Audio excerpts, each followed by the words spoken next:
Alors, ce qui rend Edmonton inclusif, c'est vraiment sa population.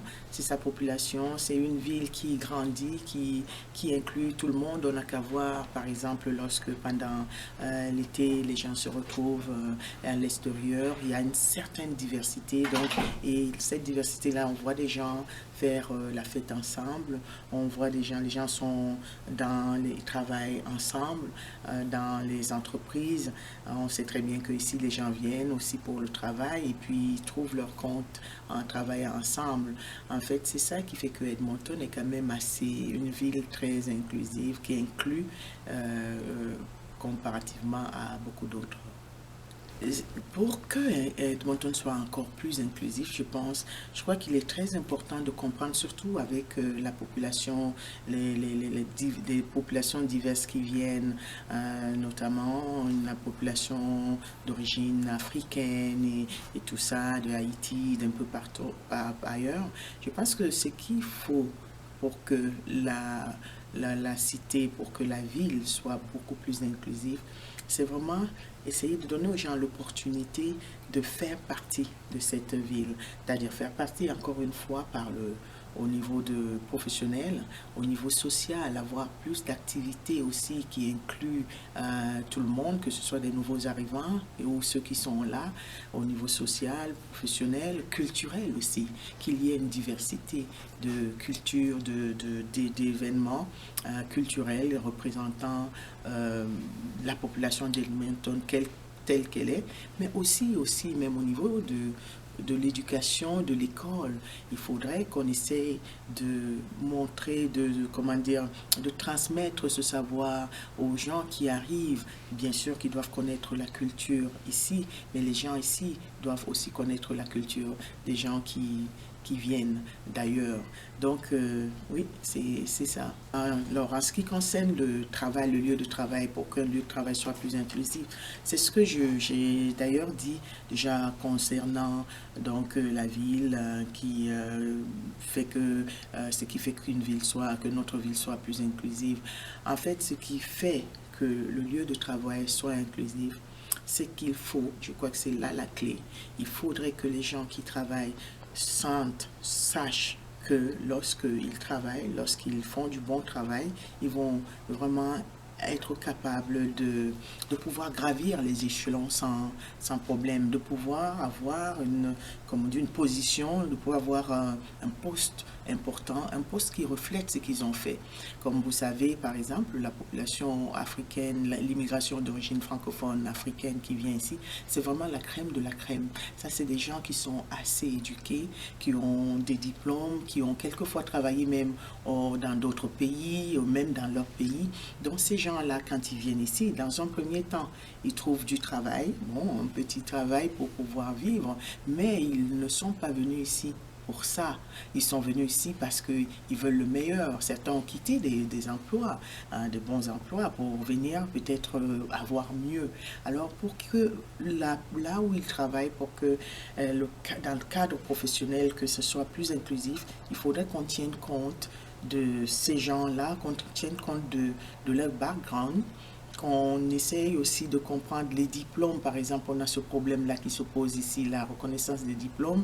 Quelquefois, des gens qui viennent, qui sont bardés de diplômes, mais malheureusement qu'on ne reconnaît pas. Donc, il faudrait reconnaître ça et que dans le lieu de travail, qu'on prenne ça aussi en considération, qu'on donne aux gens l'opportunité non seulement lorsqu'ils travaillent, qu'ils soient récompensés, qu'ils soient reconnus et qu'ils puissent progresser normalement sans qu'il y ait des freins.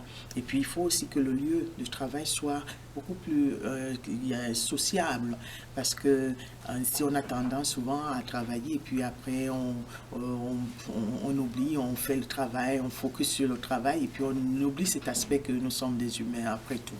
Alors, la raison d'être même de Frappe, c'est ça. C'est que lorsque Frappe est né du fait que nous nous sommes rendus compte que dans les écoles, il n'y avait pas du tout ou très peu Dans certaines écoles, il n'y avait pas du tout et dans d'autres, il y avait très peu du personnel enseignant et même dans l'administration du conseil scolaire à un centre nord, par exemple, il y avait très peu de personnes représentant les Canadiens d'origine immigrante. Alors c'est ça qui nous a poussé vraiment à commencer à se poser des questions, mais pourquoi? Puisque tous ces gens-là, ils font souvent, ils ont les mêmes diplômes, comment se fait-il qu'après, à un moment donné, ils sont sur la touche? Donc on s'est dit, bon, mais écoutez, on va voir, on va poser des questions, et puis on s'est rendu compte qu'en effet, il y avait un problème là. Il y a un problème, et ce problème peut devenir récurrent. Pourquoi? Parce que les enfants n'ont pas de rôle modèle. Ils n'auront donc pas des enseignants qui sont un peu comme eux, qui peuvent les enseigner. Et par conséquent, comment peuvent-ils dire que ça peut être possible? Comment peuvent-ils comprendre qu'il y a un tel enseignant qui est comme moi, qui m'enseigne, donc moi aussi je pourrais.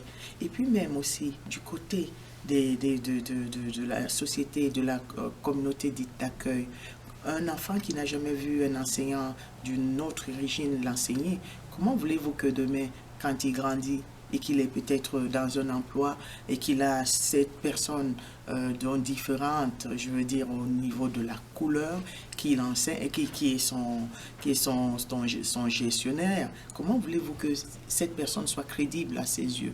Non, il n'a jamais vu quelqu'un comme ça quand il était élève ou même. Donc vous comprenez que c'est vraiment important. C'est pour ça que Frappe s'est mis à donc s'est mis à militer pour que on soit vraiment inclus non seulement dans la société, mais qu'on prenne en considération ce que nous apportons. Parce que en tant qu'immigrants d'origine africaine, nous apportons beaucoup. En fait, on n'est pas là pour demander vraiment, mais on est plutôt là pour contribuer. Donc voilà ce que Frappe essaie de faire ici pour que on rende les gens inclusifs. Pour nous, en fait, nous avons deux volets dans Frappe.